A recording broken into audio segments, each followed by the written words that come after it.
Hi viewers, welcome to our channel. ప్రస్తుతం మనతో పాటు టీడీపీ స్పోక్స్ పర్సన్ సూర్యదేవ లత గారు ఉన్నారు. వారితో ఒకసారి మాట్లాడడం. నమస్కారం మేడం. నమస్తే.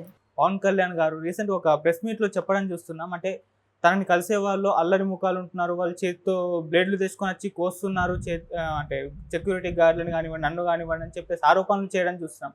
అంటే ఏ సందర్భాల్లో ఇవి జరుగుతున్నాయి? మరి పవన్ కళ్యాణ్ గారికి ఒకరికి ఇలా జరుగుతుందా, ఇలా కోయడం అనేది? మరి దీన్ని ఏ విధంగా చూడొచ్చు అంటారు మేడం?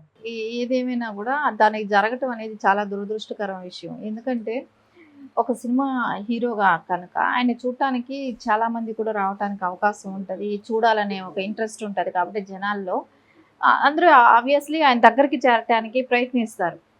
సరే, అది కూడా కాకుండా జనసేన నాయకుడు, అధ్యక్షుడు కూడా, పార్టీ అధ్యక్షుడు కూడా కాబట్టి సో కంపల్సరీ ఎవరికైనా చూడాలనే ఆతృత ఉంటుంది. కానీ దానిలో కూడా వైసీపీ అల్లరి మూకని కొంచెం దానిలో పెట్టి సో అట్లా కొంచెం అక్కడ ఆయన దగ్గరకు వచ్చే వాళ్ళకి, అంటే సెక్యూరిటీ వాళ్ళకే కానివ్వండి, పవన్ కళ్యాణ్ గారికే కానివ్వండి, అక్కడికి వచ్చే చూడటానికి వచ్చే వాళ్ళే కానివ్వండి, ఇంకా నాయకులే కానివ్వండి, కార్యకర్తలు, ఇట్లా ఆ జన సమూహంలో ఎవరినైనా కూడా గాయం చేసేటట్టే కనపడుతున్నారు. అంటే ఏదో ఒకటి అట్లా అక్కడికి వెళ్తే ఏదో ఒకటి జరుగుతుందని ఒక భయభ్రాంతులు గురి చేసే విధంగానే తయారయ్యింది. సో అదే పవన్ కళ్యాణ్ గారు కూడా ఏం చెప్తున్నారంటే, ఒక ప్రోటోకాల్ పాటించి ఒక క్రమశిక్షణతో ఉంటే మనం అందరితో కలిసి నేను ఫోటో దిగడానికి సిద్ధమే నేను అని చెప్పి చెప్తున్నారు. అది కరెక్ట్ పద్ధతి. ఎందుకంటే అందరూ ఈ అల్లరిమూకతో కలిసిపోయిన వాళ్ళు ఇప్పుడు నాయకులు కార్యకర్తల్లో కలిసిపోయి వాళ్ళు అలా డిస్టర్బెన్స్ క్రియేట్ చేస్తున్నారు అనేది అయితే అర్థమవుతుంది. ఒక హీరోని చూడాలని వస్తారు కదా విలేజెస్లో, ఇప్పుడు పాదయాత్ర చేస్తున్నారు, ఆయన పిఠాపురంలో పర్యటిస్తున్నారు ఇప్పుడు. సో అక్కడ పర్యటించేటప్పుడు అక్కడ జనాలే కానీ జన సమూహం ఎక్కువే ఉంటుంది. సో ఆ జనాలు ఈ అల్లరిమూక చేరి ఆయన డిస్టర్బెన్స్ క్రియేట్ చేసి ఆయన్ని కొంచెం ఆయన దగ్గర వరకు వెళ్ళే ప్రజలను కూడా భయభ్రాంతులు గురి చేసే విధంగా తయారవుతున్నారంటే అర్థమవుతుంది. ఇది ఖచ్చితంగా వైసీపీ వాళ్ళు చేస్తున్న పని. ఎందుకంటే ఏదైనా డిస్టర్బెన్స్ క్రియేట్ చేయడం వాళ్ళ పని కాబట్టి ఖచ్చితంగా అదే చేస్తున్నారు. అంటే ఇంకొంతమంది ఏ విధంగా మాట్లాడుతున్నారంటే, పవన్ కళ్యాణ్ గారు అందరినీ కలవలేక ఇటువంటి వ్యాఖ్యలు చేస్తున్నారు, జస్ట్ ఎస్కేప్ అవ్వడానికి వాళ్ళ దగ్గర నుంచే. అలా ఎందుకు ఉంటుంది? ఎందుకంటే ఇప్పుడు ఆయన ఒక నియోజకవర్గంలో కంటెస్ట్ చేయబోతున్నారు. అలాంటప్పుడు అట్లాంటి ఆలోచన ఎందుకు ఉంటుంది? ఎంతమందిని కలిస్తే అంత వీలైనంత మందిని కలవటానికి వాళ్ళు ఎవరైనా ట్రై చేస్తారు. ఎందుకంటే ఎలక్షన్ బిఫోరు ఎంతమందిని కలిస్తే అన్ని ఓట్లు మనకు పడతాయి అనే ఒక అవకాశాలు ఉంటాయి కాబట్టి ఖచ్చితంగా వాళ్ళందరినీ కలవటానికే ప్రయత్నిస్తారు. ఏ నాయకుడైనా ఆ నియోజకవర్గాన్ని ఆయన కంటెస్ట్ చేస్తున్న నాయకుడిగా కూడా జనాల్ని కలవటానికే ఇంట్రెస్ట్ చూపిస్తాడు. ఇది ఓన్లీ అపోహ. ఏంటంటే అపోజిషన్ పార్టీ వాళ్ళు ఏదో ఒక నింద క్రియేట్ చేసి ఆయన ఏదో ఒక రకంగా డ్యామేజ్ చేసి మిమ్మల్ని ఎవరిని, అంటే ఆ నియోజకవర్గంలో అతను ఓడించాలనే ప్రయత్నం కూడా అనమాట. మిమ్మల్ని ఎవరిని కలవటానికి ఇష్టం లేక ఆయన కావాలని అలాంటి నిందలేస్తున్నాడు, అందుకని మిమ్మల్ని ఎవరిని కలవటానికే ఇష్టపడిన వ్యక్తి రేపొద్దున మీకు మీ ప్రజలకు ఏం చేస్తాడు, మీకోసం ఏం పని చేస్తాడు, ఆయన రెగ్యులర్గా ఇక్కడికి వస్తాడా, ఇంక ఇట్లాంటివన్నీ కామన్. ఇవన్నీ చెప్తారు. చెప్పిన కూడా పవన్ కళ్యాణ్ గారు ప్రజల్ని కలవటానికేగా పిఠాపురంలో తిరుగుతున్నారు కూడా కదా. ఆల్రెడీ స్టార్ట్ అయ్యింది, క్యాంపెయిన్ స్టార్ట్ అయ్యింది. సో ఆయన చేస్తున్నాడు.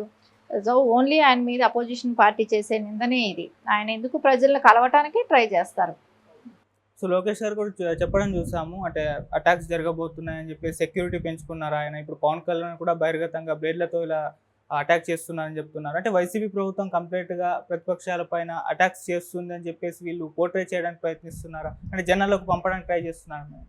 ఖచ్చితంగా ఏంటంటే మనం యువగళం పాదయాత్రలో లోకేష్ గారి మీద పలు రకాల అటాక్స్ చేయటమే కానివ్వండి, ఎక్కడ నియోజకవర్గంకి ప్రాబ్లమ్స్ ఎదుర్కొన్నారు.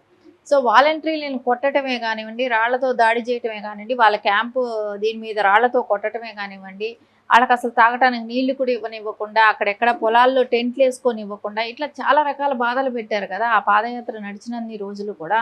సో దానికి ఆయనకి ఇన్ని రకాల ప్రాబ్లమ్స్ చూసే జెడ్ కేటగిరీ వచ్చింది. అదేలాగా ఇప్పుడు పవన్ కళ్యాణ్ గారు వంతైంది. ఎందుకంటే మొన్నటి వరకు లోకేష్ గారిని ఇచ్చేశారు. సో ఇప్పుడు పవన్ కళ్యాణ్ గారు అంటే ప్రజల్లో కంటే ఇది వరకు వారాహి యాత్ర అవన్నీ బస్ మీద నుంచి చేయటం, కింద దిగకుండా చేయటం, ఇట్లాంటివి కొన్ని ఉన్నాయి, రెస్ట్రిక్షన్స్ కొన్ని ఉన్నాయి. ఇప్పుడు అది కాదు, జనాల్లో తిరగాల్సిన పరిస్థితి వచ్చింది పవన్ కళ్యాణ్ గారికి. ఇలా జనాల్లో తిరిగేటప్పుడు ఏమవుతుందంటే ఆయన్ని మీకు దగ్గరకు రావాలనుకున్న జనాలు ఆ క్రౌడ్ పుల్లిలో సో ఎవరు చేస్తున్నారో తెలియక అల్లరిమూకలు దానిలో చొరబడిపోయి సో బ్లేడ్లతో ఘాట్లు పెట్టడం ఇట్లాంటివన్నీ వాళ్ళ సెక్యూరిటీ వాళ్ళకే కానివ్వండి, పవన్ కళ్యాణ్ గారికే కానివ్వండి, ఇలాంటి ప్రాబ్లం క్రియేట్ చేస్తున్నారని తెలుస్తుంది. రేపు పొద్దున కామన్ ప్రజలు కూడా దానిలో ఉంటారు, వాళ్ళకు కూడా రేపు ఆ గాయాలు అవ్వచ్చు. ఖచ్చితంగా అయితే దీని గురించి ఏదో ఒక నిర్ణయం తీసుకోవటం బెటరు. అదే ప్రోటోకాల్ పాటిస్తూ క్రమశిక్షణతో వెళ్ళి ఎగబడకుండా కూడా ఒక ఫోటో దిగటము అలా చేస్తే బెటర్గా ఉంటుంది. అంటే మేడం పవన్ కళ్యాణ్ గారు ఈ విధంగా ప్రెస్ మీట్లో అంటే ప్రోటోకాల్ పాటించి నన్ను మీట్ అవ్వండి అని చెప్పడానికి ఎగ్జాంపుల్ చెప్పడానికి ప్రయత్నించారా, లేకుంటే వైసీపీ ప్రభుత్వం ఈ విధంగా చేస్తుంది అని చెప్పేసి వాళ్ళ గుట్టు బయట పెట్టడానికి ఇది చెప్పారా మేడం ఎగ్జాంపుల్? అదే వైసీపీ వాళ్ళు ఇలా చేస్తున్నారు, అల్లరి మూక ఇలా చేస్తుంది, సో మనమే జాగ్రత్తగా ఉండి మనం ప్రోటోకాల్ పాటించుకుంటూ మనం ఏది కావాలో మన పని మనం చేసుకెళ్దాం, అల్లరి మూకకి ఆ ఛాన్స్ ఇవ్వకుండా ఉందాం. సో మనం క్రమశిక్షణతో ఉందామనే కానివ్వండి, మీకు కావాల్సిన ఫోటో నేను ఇవ్వటానికి ప్రతి ఒక్కరికి ఇవ్వటానికి నేను సిద్ధమే అని చెప్పటమే కానివ్వండి. కొంచెం ఒక హీరో కాబట్టి కొంచెం జనాల్లో క్రేజ్ ఉంటుంది, దగ్గర వరకు వెళ్ళాలి అని. ఇంకా మరి ఆ నియోజకవర్గాన్ని కంటెస్ట్ చేస్తున్నారు కాబట్టి ప్రతి ఒక్కళ్ళకి కూడా ఆశ ఉంటుంది, పవన్ కళ్యాణ్ గారి దగ్గరికి వెళ్ళాలి, ఆయనతో ఫోటో దిగాలనేదే కానీ వాళ్ళకందరికీ ఒక ఆశ ఉంటుంది. సో కంపల్సరీ అది తీర్చాలనే ఆశ కూడా పవన్ కళ్యాణ్ గారికి ఉంటుంది. ఎందుకంటే మన కోసం వచ్చారు, మన నియోజకవర్గం, నా నియోజకవర్గం ప్రజలు వాళ్ళు, నాకు రేపు పొద్దున ఓటేయాల్సిన వాళ్ళు అనేది ఆయనకి ఖచ్చితంగా ఉంటుంది. కాబట్టి వాళ్ళకి కూడా ఆయన ఫోటో ఇవ్వటమే, వాళ్ళని దగ్గరగా కలవటం ఇవన్నీ ఆయనకి ఇష్టం ఉంటుంది. అందుకని ఒక క్రమశిక్షణతో ఉండి మనం ఫొటోస్ తీసుకుందామని కానివ్వండి, ఒక పద్ధతి పాటించి ఈ అల్లరి మూకలకి ఛాన్స్ ఇవ్వకుండా అనేది ఆయన చెప్పడం జరిగింది. ఓకే, ఇప్పుడు మరి పవన్ కళ్యాణ్ గారు కూడా భద్రత ఏమైనా పెంచుకునే అవకాశం ఏమైనా కనిపిస్తుందా?